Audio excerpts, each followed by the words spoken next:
Topic 5, rational exponents and radical equations.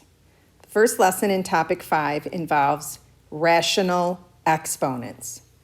Now, rational exponents means that your exponent is a number that can be written as a rational number, or in other words, a fraction.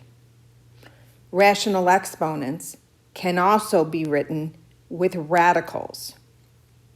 An exponent written in rational form will always represent a radical. Each part of that fraction or that rational number has a meaning and a place when written as a radical.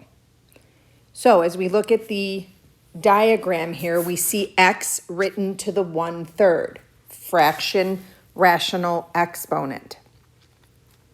X is still considered the base of the exponential term. 1/3, the numerator of that fraction, is the power or the exponent on the variable in the radical.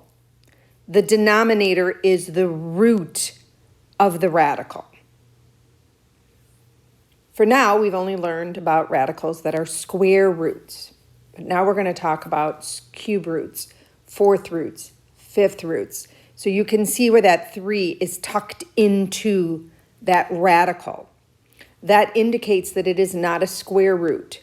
That indicates that the index of the radical is 3, which translates into a cube root.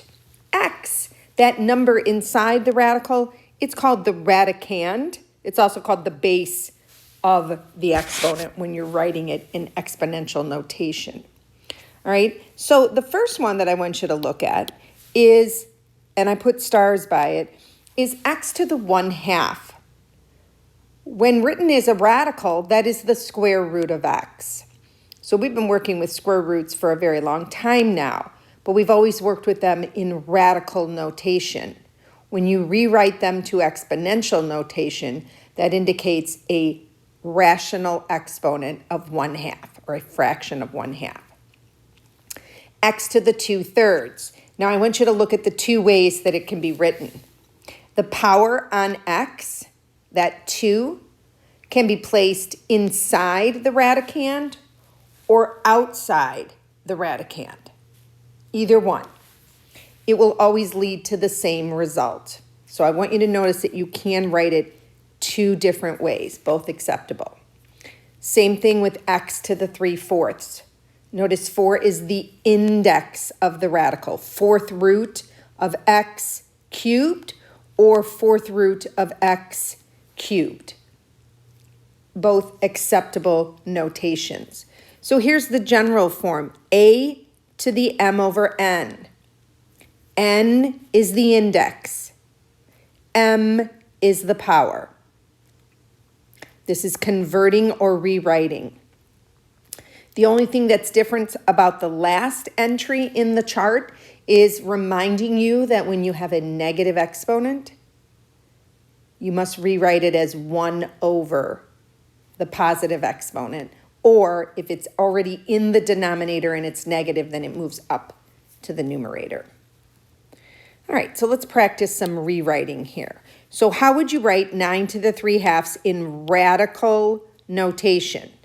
All right, the 2 in the denominator indicates square root.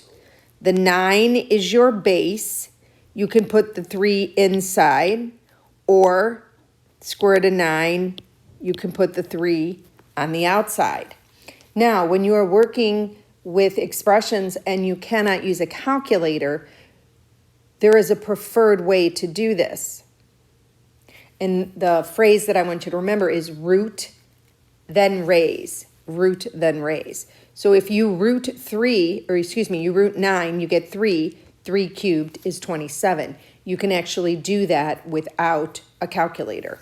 3 cubed is 27 because that means 3 times 3 times 3. If you had to do it the first way, you would need to take 9 times 9 times 9 and then do the square root of that. So there's a reason to recognize both types of notations for evaluating without a calculator. How would you write 125 to the 2/3? Okay, index is 3. That means cube root. 125 squared, or cube root 125 squared. Both ways. You can write them both ways. And again, if you were asked, this is just asking you to convert, but if asked you to evaluate, I would choose the second method, the cube root of 125. How do you figure that out? Well, you're looking for an integer that when you multiply it by itself 3 times, you obtain the number 125. So I always start with 2. 2 times 2 is 4, times 2 is 8, so it's not that. 3 times 3 is 9, times 3 is 27, it's not that. 4 times 4 is 16, times 4 is 64, it's not that number. 5 times 5 times 5 is 125. So the answer to that would be 5 squared, or 25. Again, this is just rewriting. How would you write the cube root of 64 raised to the 5th in exponential notation? All right, so we know 64 is the base. We know the index is 3. We know the power is 5. So that's going to be 5 over 3. And then for the last one, we know that x is the base. We know that 9 is the power and 3 is the index. So x to the 9 over 3, which is actually x cubed.